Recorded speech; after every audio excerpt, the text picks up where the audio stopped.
তারেক রহমানকে কিছুই করতে হবে না। রাষ্ট্র এবং প্রশাসন যদি তার নিজস্ব গতিতে পরিচালিত হয়, তাহলে তারেক রহমানের করণীয় কিছুই নেই। সেখানে যদি ইন্টারফেয়ার সরকারে বসে যদি না করে থাকেন, তার স্বাভাবিক গতিতে যদি রাষ্ট্র প্রশাসন, বিচারাঙ্গন এবং আইন শৃঙ্খলা রক্ষাকারী বাহিনী যদি স্বাভাবিক গতিতে পরিচালিত হয়, তাহলেই কিন্তু এই মববাজি, এই উগ্রপন্থীদের আস্ফালন, এগুলো সবকিছু এমনিতেই বন্ধ হয়ে যাবে।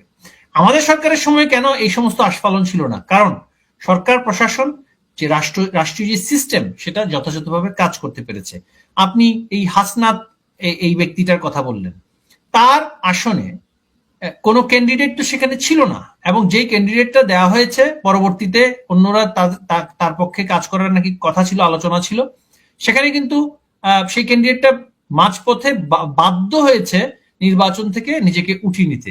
আরেকটি জিনিস বলতে হবে, এই নির্বাচনটা তো করেছেই এনসিপির সরকার, ইউনূসের সরকার।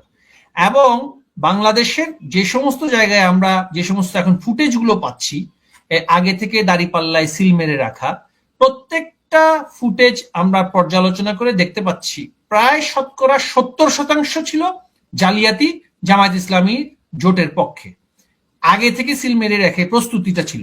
আপনি জানেন যে জামায়াত ইসলামীর আমির বলেছে তারা তাহাজ্জুদের সময় থেকে নাকি প্রস্তুত থাকবে। আমি বলবো যে তাহাজ্জুদ না, মাগরিবের নামাজ তার আগের দিন থেকে তারা প্রস্তুত করেছিল। এবং অনেক জায়গায় বিএনপির নেতাকর্মীরা তাদেরকে পাকড়াও করেছে, অনেক জায়গায় করতে পারেনি।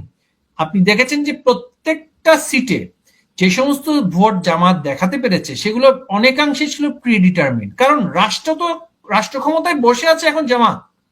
এই মুহূর্তে ইউনূস হচ্ছে ব্যক্তি, কিন্তু দল কিন্তু আজ পর্যন্ত, এখন পর্যন্ত ক্ষমতায় আছে কিন্তু জামায়াত ইসলামী, এবং তাদের মানে সামনের দিকে আছে এনসিপি, কিন্তু মূলত ক্ষমতায় তো আছে জামায়াত ইসলামী।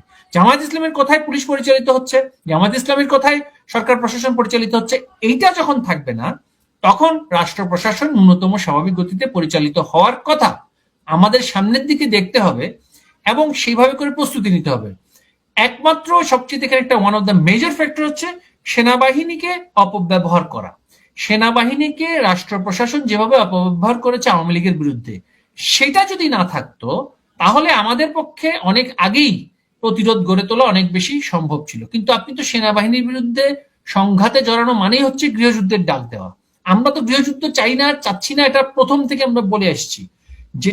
যেই ধরনের সহিংসতার সংঘাত, সেটা করাটা যেটা অনেক বেশি সহজ, সেই সহজ পথে আওয়ামী লীগ যায়নি। আওয়ামী লীগ গিয়েছে কঠিন পথে। সেটা হচ্ছে এই যে আমাদের পুনরায় সংগঠিত হওয়ার পেছনে যেই বেদনাটা, আমাদের এখন পর্যন্ত আমাদের তালিকা আছে 800-র মতো নেতাকর্মী আমাদের হত্যা করা হয়েছে। আমাদের কারাগারের মধ্যে আমাদের এন্টায়ার লিডারশিপ আজকে কারাগারে, তারা বিনা বিচারে সেখানে আটকে আছে। তো এই পরিস্থিতির মধ্যে আওয়ামী লীগ যদি চাইতো, আওয়ামী লীগ তার আন্তর্জাতিক সহযোগী সকলকে সাথে নিয়ে সংঘাতমূলক কাজে জড়ানোটা তাদের জন্য অনেক সহজ ছিল। এবং সেটা হলে কিন্তু নির্বাচনও হতো না, এই তথাকথিত নির্বাচনও হতো না, এবং ইউনূসের যে রাষ্ট্র ক্ষমতা ধরে রাখার যে প্রবণতা, সেটা কিন্তু কমতো না। এখন একটা বিষয় হচ্ছে, ইউনূসের একটা যাওয়ার পথ তৈরি হয়েছে।